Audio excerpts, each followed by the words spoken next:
Hi, my name is Carl Ray. I'm going to talk about some things in this video that I never intended to discuss publicly. As some of you may know, I've been writing blogs and posting YouTube videos on Tuskegee's decision to stop playing in the Turkey Day Classic and play in the Division II playoffs. I personally feel that it has a very negative financial impact upon the university, especially upon recruiting students into the university. During the Founders Day program this month, the interim president addressed the issue of alumni who have been writing him, telling him they're going to withhold their support until the Classic is resumed.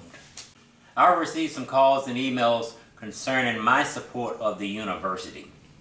I would like to read you one of the emails. Dear Carl, your interim president spoke, and yes, he mentioned the Alabama State and Tuskegee issue and the fact that he had gotten calls and letters from alumni. He said he did his research, and he found that those individuals had not been supporting the university with their dollars. Then he added, put your money where your mouth is. However, he did say that he is working on a resolution. I'm going to give you the history of my relationship with the university for the last 46 years, and you can determine whether I have been supporting my university or not. I graduated from Tuskegee in 1967. I began recruiting students for the university in 1968.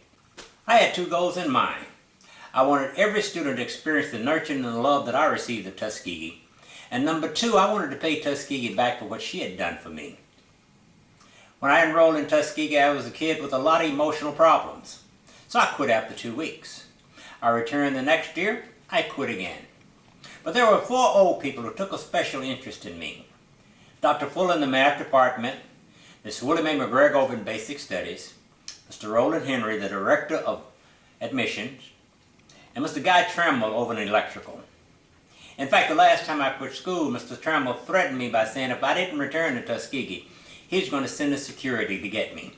Those people were responsible for me graduating from Tuskegee. The first student I recruited to come to Tuskegee was Mrs. Joyce Whiten out of East Palo Alto. Joyce enrolled in Tuskegee in 1970 and graduated in 1974. She just celebrated her 40th reunion. I continued to recruit students throughout the 70s and the 80s. In 1987, I put 4 boys on a plane, flew them to Atlanta, rented a van, and took them to Tuskegee's homecoming.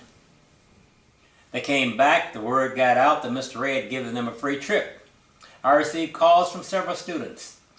In 1988, I flew 45 students as chaperones to Atlanta, rented a bus, and took them to Tuskegee's homecoming. That trip cost me and my wife about $13,000. I was doing that because I was supporting my university. The beginning of those tours were turning into millions of dollars for Tuskegee. The following year, I did the same thing. By my 3rd year, the community got behind me, and my tours began to grow. There were about 5 other alums from around the country that was bringing tour groups to homecoming. But Tuskegee had a policy that everybody had to pay to get a ticket to go into the game. There was a young man from Louisiana. He felt, well, if I'm producing students for the university, why should I have to pay for my kids to get in the game? At least the university could help me out. So he stopped bringing tours. Now, I don't know if he would have been going 20, 25 years like I've been going, but we will never know how many students never enrolled into the university because Tuskegee had this policy of not letting kids into the game free.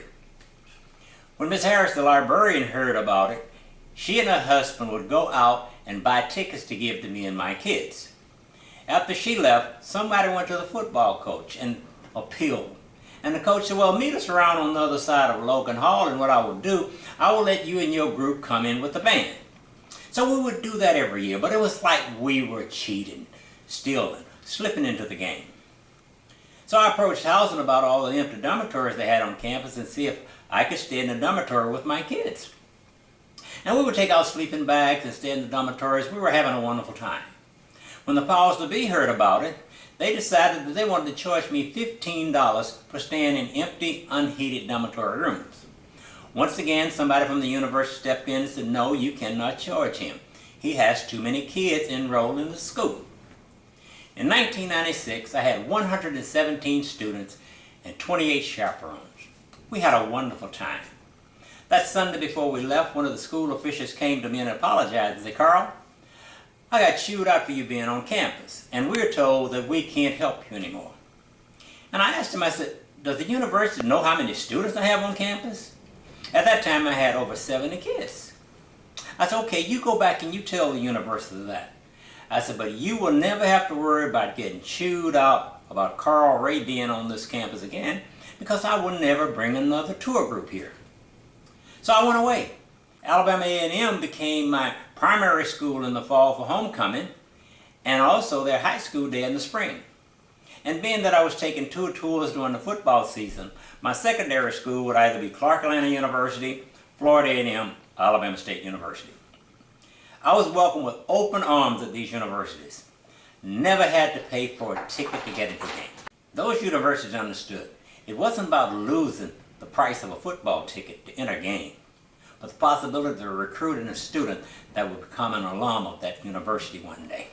About 6 years later, I received a call from someone at the university that I respected. And he said, Carl, our enrollment is down. Do you think you could come back with your kids? So we really miss those students. See, what they discovered at that time, the number of students from Silicon Valley, the San Francisco Bay Area, and Northern California were down. So they finally put 2 and 2 together. This is why I know 5 or 6 years down the road, they're going to want to call Alabama State and say, hey, can we get the Turkey Day Classic back? We just discovered that our enrollment is down. The only reason I returned to the university was because of this one individual. By the time I returned to the university, I had added another tour. I was on consulting work for the Intel computer clubhouses around America. One day I was having a conversation with my counterpart from Intel, and she just happened to mention that Intel was going to wire a number of campuses around America. And there were 2 HBCUs, which was Spelman and Morehouse. And I asked, what about Tuskegee? And she said, Tuskegee wasn't on the list. I said, come on, I'm taking kids from all over America from Intel computer clubhouses to Tuskegee. Some of them have enrolled there. The least thing you could do is add Tuskegee to the list. So a couple of weeks later, she came back and said, okay, Tuskegee's on the list. They're going to wire Tuskegee. So they went down and wired the campus, and during the dedication ceremonies, I went down to speak.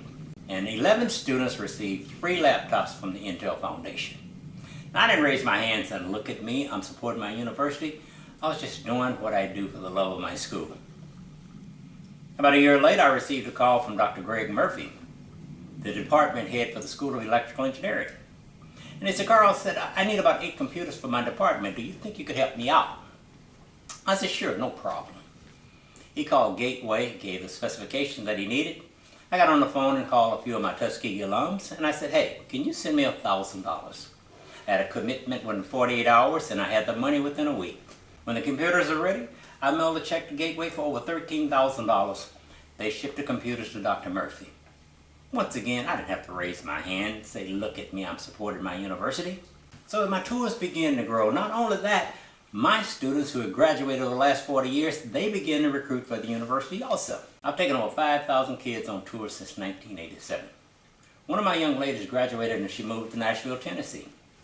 Her second year out of school, she brought 35 students from her class to Tuskegee. Now, I don't know how many of those kids enrolled into the university, but I'm sure some of them did. I don't know how many years she continued her tours, but that was an extension of what I started in 1987. And because of the recruitment of me and my kids, we have put over 500 kids into the university. Now let's just play a little numbers game here. Tuition is somewhere like $19,000, close to that. I don't know what it was 30 years ago, but for the sake of argument, let's just say we average out at $12,000. And let's just say the kids only stayed at an average of 2.5 years. They paid the university over the last 30 years $15 million. So when I talk about recruitment, it is something very close to my heart. This is why I am upset that Tuskegee would leave the Turkey Day Classic to play in the Division II playoffs. Now, I've talked to the president, I've talked to different people at the university, and they said, Carl, we don't know how many students the Classic produced for us. Well, I'm saying you should. There are companies that can tell you, based upon the number of people who come to the game, the parade, being on national television for 3.5 hours, they can come within a few percentage points and they can tell you about how many students enroll into the university each year. Now, my personal estimation, there's 100 kids on that campus at all times as a result of that classic. That's $1.8 million. We're talking a $2 million game in recruitment. And I'm not so concerned about the little $150,000 or $200,000 that you get for playing in the game. So the university said, well, the coaches and the players and the students deserve to play for a championship. I don't think so. I don't have a problem with the other 11 sports teams playing for a championship. They don't make any money. They don't have a $150,000 to $200,000 payday. They don't have a game where they're going to draw 27,000 or 28,000 people. They don't have a game where they're going to have a parade with thousands of people there. And they're not going to be on national television for 3.5 hours. Grambling and Southern is in the same position as Tuskegee. And they're never going to give up the Bayou Classic, their six-figure payday, their national exposure on television, and their biggest recruitment day for the sake of saying the coaches and the students and the players deserve the right to play for a championship when playing in the playoffs produce $0 in revenue and you pay your own expenses to participate. And you're not guaranteed you're going to participate in that every year. You have to win X number of games. You got the Turkey Day Classic every year, whether you win 10 games or 0 games. To me, this is a bad business decision. It's like having a bird that laid a golden egg and you throw that bird away to go in search of a bird in Division II playoffs who doesn't even lay eggs. On March 6th, I talked to the president. And my question was, how are you going to replace the students lost by the Turkey Day Classic? How are you going to have a parade on a Saturday in the middle of the season that's going to draw thousands of people? And how are you going to get a television game that's going to be exposed for 3.5 hours? I don't see it. I support my university. But even to this day, my university has never supported my efforts to recruit kids into the university. And all I ask of my university is a free football ticket. Even to this day, I cannot get a free ticket to take my kids into the football game. Well, just last homecoming, 2013, I called up an individual who I thought could make that happen. And I said, look, I'm coming down with some kids. I want to know if I can get some free tickets to the game. And I was told, Carl, no, we can't do that. Now, I'm thinking to myself, I'm making a lot of money for the university. And all I want is a free football ticket. So I was told, Carl, we can give you a $10 discount. So when you come down, go over to the box office, see Mrs. X, and she will sell you the tickets. Well, I didn't come down on the trip last year. So I told my chaperone before he left, I said, go to the box office, see Mrs. X. She's going to sell you the tickets for a discount. I said, but just in case, here's the money to pay for everybody. I received a call from my chaperone. He said, I'm at the ticket box office. I'm talking to Mrs. X. And she said she has never heard anything about it. I said, that's okay. Go ahead and pay for it. That's why I gave you the money. I agree with other alums who are withholding their support until the Classic is resumed. In fact, I would never recruit another student to enroll into the university. I would never bring another tour group during the summer, homecoming, or open house in the spring until the Classic is resumed on Alabama State's campus, not at a neutral site or a home-to-home basis. If the university is going to give up its biggest recruitment date, I don't feel obligated to try and fill that void.